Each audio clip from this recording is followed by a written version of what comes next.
Assalamualaikum warahmatullahi wabarakatuh. Kembali lagi di channel Ari Kurniawan 13. Oke, ini adalah Google Pixel 5 di Android 14 dan sekarang Google Pixel 5 ini mendapatkan update di Google kameranya ya. Dan ini Google kamera yang saat ini saya gunakan. Di sini tertulis update tersedia untuk kamera. Jadi Google Pixel 5 dan 4a 5G ya, yang paling bawah itu dia dapat updatean ke Google Kamera 9.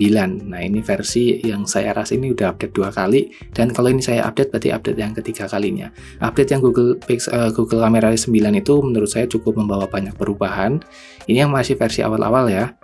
Jadi tampilannya beda dengan Gcam 8 yang seperti pada umumnya kita tahu Gcam di kayak Pixel 4 series, terus Pixel 3. Nah, ini udah beda tampilannya. Jadi kalau dulu kita mau akses menu harus swipe dari atas ke bawah, di Gcam 9 ini harus dari bawah ke atas. Dan untuk fitur-fiturnya menurut saya ya cuma peletakannya aja yang beda dan ada beberapa tuning di hasil gambarnya. Nah, untuk saat ini apakah update yang terbaru ini membawa banyak perubahan atau enggak? Bagaimana dari sisi fiturnya, terus user interface-nya dan juga hasilnya bagaimana? Yang masih diprotes di Android 13, 14 dengan Gcam yang ada di Pixel 4a 5G, Pixel 5 itu adalah saat perpindahan lensanya ya. Perpindahan lensa di sini tuh berasa zigzag. Sempat saya lihat recordingan dari Android 12 yaitu perpindahan lensa dari 0,6-nya ke lensa 1 kalinya itu cukup smooth. Dan ya mungkin karena pemaksaan ya, fitur baru yang dipaksa ke hardware lama, jadi efeknya ya kayak gitu. Kalau hasil video, saya ngerasa di Gcam yang saat ini itu udah bagus ya. Saya upload di Instagram juga beberapa banyak yang nanya apakah itu hasil dari iPhone atau bukan itu. Ya meskipun nggak sehalus iPhone bitrate-nya ya, tapi ya menurut saya oke lah dibandingkan dengan Android pada umumnya di range harga yang sama. Meskipun ini kalau harga barunya juga mahal sih sebenarnya. Ini ukurannya 32 MB ya untuk kamera Pixel yang terbaru ini. Ini sebenarnya fiturnya lebih diprioritaskan untuk Pixel 8 Pro, 8 series lah ya. Terus 7, 6, jadi untuk yang pakai Google Tensor sebenarnya lebih proper di situ. Cuman ini kita mendapat jatah nih. Kita pakai Snapdragon 765G. Apakah di sini akan proper atau enggak ya? Kita lihat langsung nih. Kita buka. Oke, kayaknya masih sama. Oh, enggak, ini ada sedikit pengaturan di sini ya. Tadinya kayaknya enggak ada. Nah, ini nih yang saya lihat di screenshotan teman-teman yang ada di grup ya, di grup Facebook. Katanya ada sedikit perubahan slider ininya ya.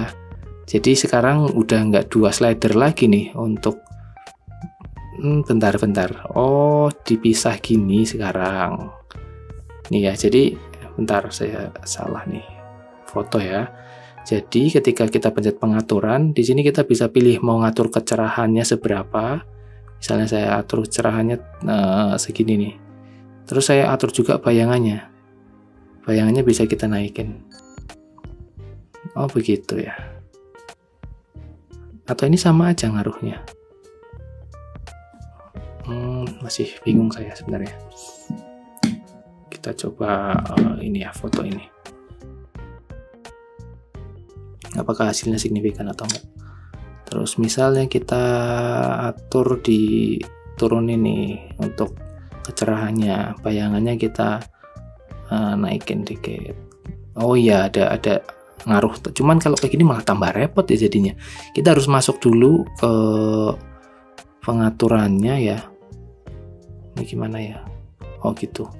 Di swipe ya kalau mau nge-close yang tadi. Kalau sebelumnya kan enak ya, tinggal tap terus di sini ada slidernya, kita bisa langsung atur. Kalau gini malah tambah repot sih menurut saya. Tapi ya itu opsional sih, bisa kita reset di sini juga. Nah, jadi kayak semi manual ya. Saya rasa kalau ini di Google Pixel 8 series ke atas ya, atau 7 series ke atas ada pengaturan lagi di sini kayaknya untuk kayak mode pro gitu ya di kamera-kamera HP Sony nih. Contohnya kayak gitu.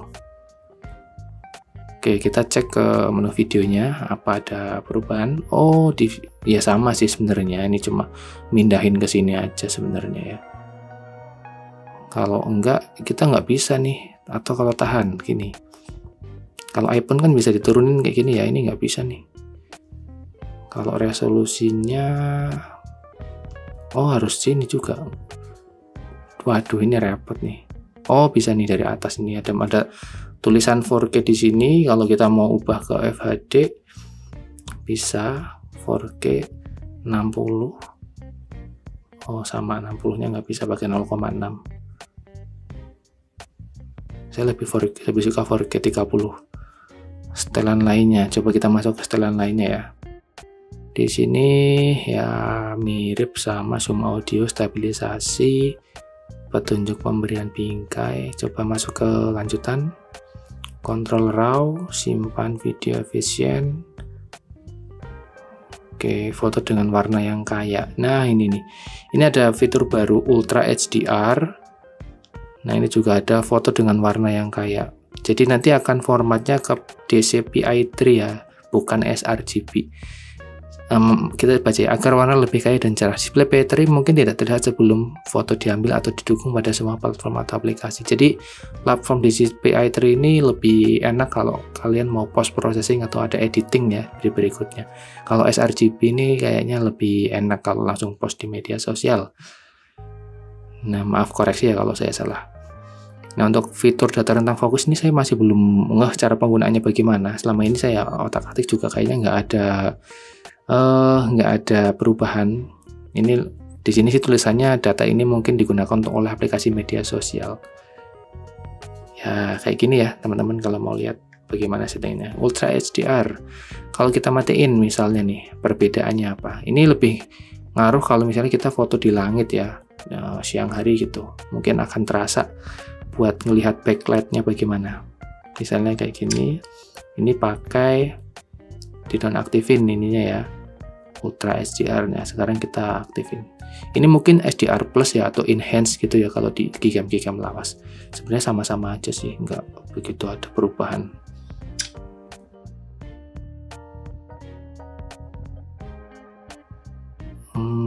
Ya nggak jauh beda kalau fotonya di dalam ruangan gini.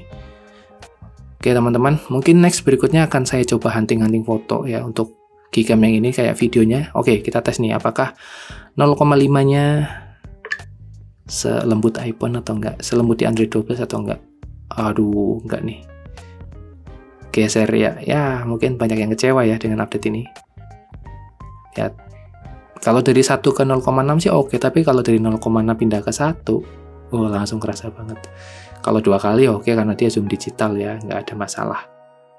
Nah, sekarang coba kita lihat hasilnya. Oh ya, ada yang bilang juga itu tuh efek animasi juga. Efek animasi yang ada di opsi developer itu juga ngaruh katanya. Ini udah saya otak-atik sama dari 1, 1,5 bahkan ke 0,5 tetap hasilnya kayak gini juga. Jadi saya udah otak-atik semuanya ya. Ya masih kerasa ya granded-grandednya ya. Tuh. Ya karena menurut saya ini wajar ketika ada jeglek geser karena lensanya kan berjauhan ya.